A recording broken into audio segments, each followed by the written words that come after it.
Hello guys, welcome back again sa akin channel guys. Today's video guys, yan. Pupunta tayo dun sa may court guys. Yung paglalaroan natin.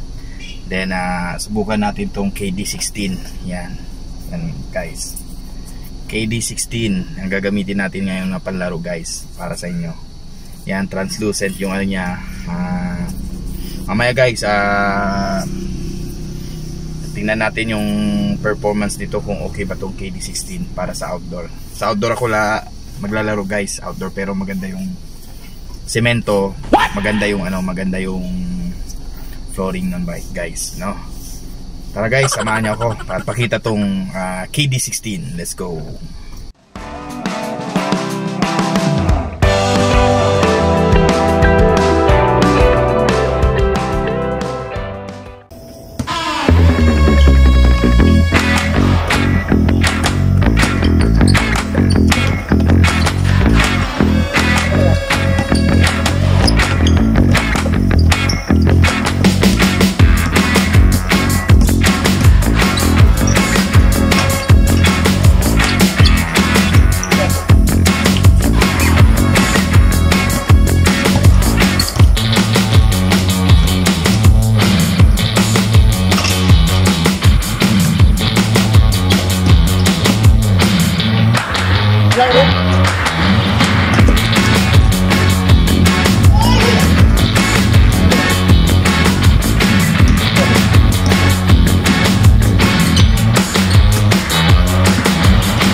Yon, what's up guys? Welcome back again sa akin channel guys, mga boss.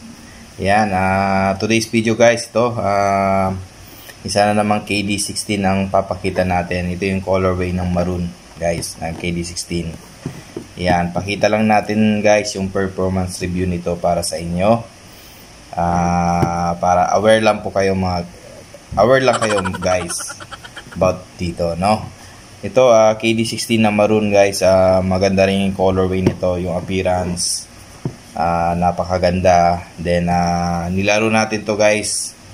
Ayun, nilaro natin to para mapakita sa inyo yung kung ano bang feedback nitong KD16. And guys, yung nauna nating vlog pinakita na natin yung KD16 na blue na colorway. Ito, meron tayong maroon. Guys, ito yung KD16 na maroon. Yan. Kung titignan nyo guys, yan ha. Pinanlaro na natin to. Ito yung outsole niya. Yan, medyo nadumihan na. Yan, yung translucent outsole niya. Yan, na mga gear ang design. Yan, ito guys, based sa reviews. Pagdating sa guys, traction niya, makapit siya guys, makapit tong KD16, pero hindi siya squeaky. Hindi siya squeaky guys. Ito yung translucent outsole niya. Pero makapit guys, okay na okay siya yung KD16. Then kung natin, pagka-fit niya, maganda, grip na grip talaga guys. Yung yung paa nyo, kung niya, hindi siya yung meron kasing size, may ibang kasi guys yung may ibang sapatos na size mo naman siya pero lumuluwag siya, pero itong KD16 fit na talaga siya, grip na grip yung paa mo, kubang saktong sakto yung paa nyo guys, parang kumbaga napaka-komportable siya guys yung sa paa Then pagdating naman sa cushioning guys, yung cushioning niya medyo okay naman guys sa cushioning niya, pero okay pa rin naman para sa akin. Pero ang pinakamaganda kasing cushioning talaga guys yung KD15. Yung kung titingnan nyo guys, yung gamit ko na Ninth Wonder. Iba talaga guys yung Ninth Wonder. Pero ito guys, ito yun naman yung niya. Yan, ito naman yung loob ng ng KD16. Okay din guys. Pero hindi talaga tulad ng KD16 KD15 na full, yung buong niya, full length niya, naka air zoom siya. Yan. Ito kalahati lang kasi dito lang sa may niya, talampakan. Pagdating dito, na siya guys.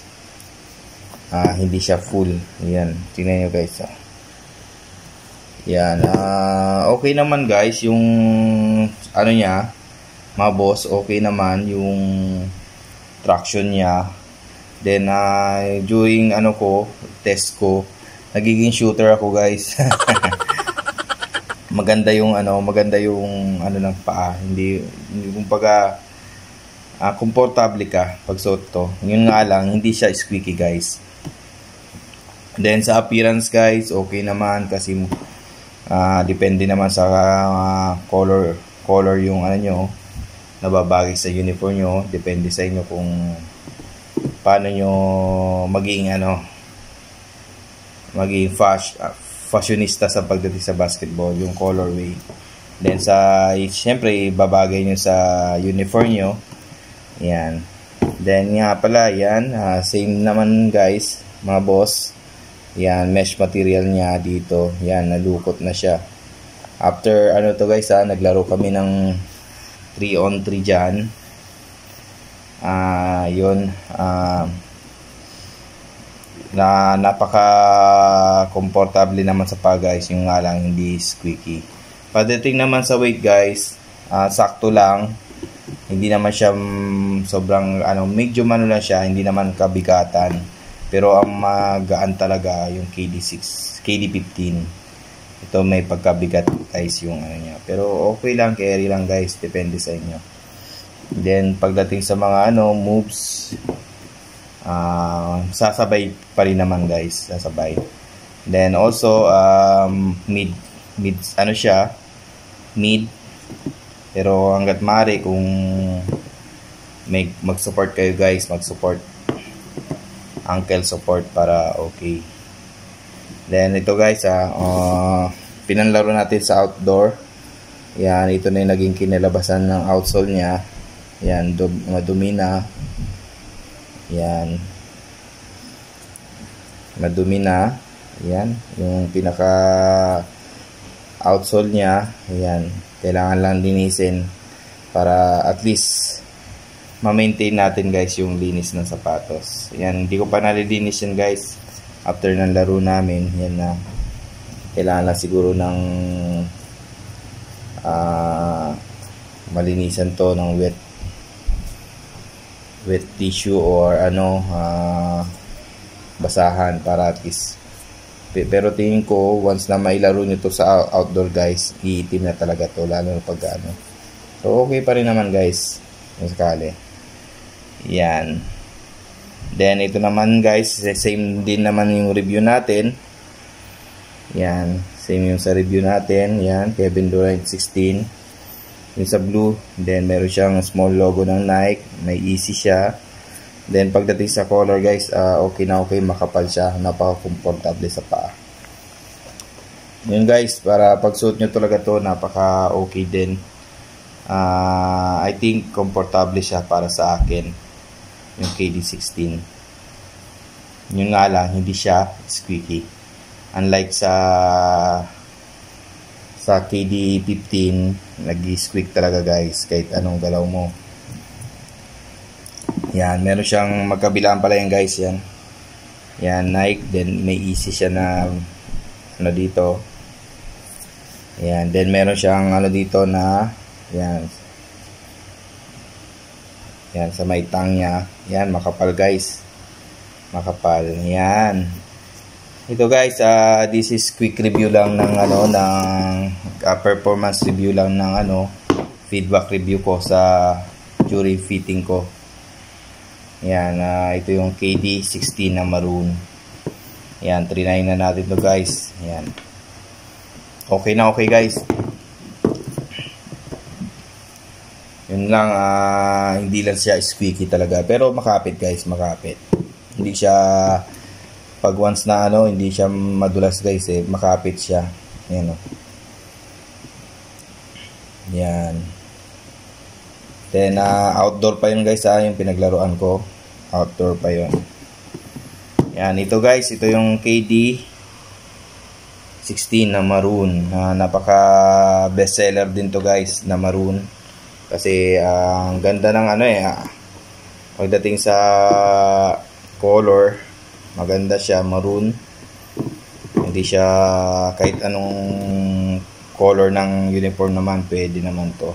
Yan guys, marami ng color nito guys, colorway nito, yung KD16. Kayo na lang bahala kung ano yung gusto nyong color.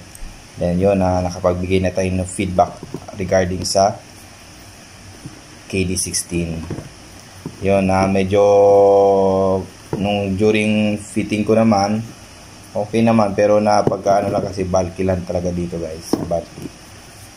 Boss. Yun lamang po mga boss,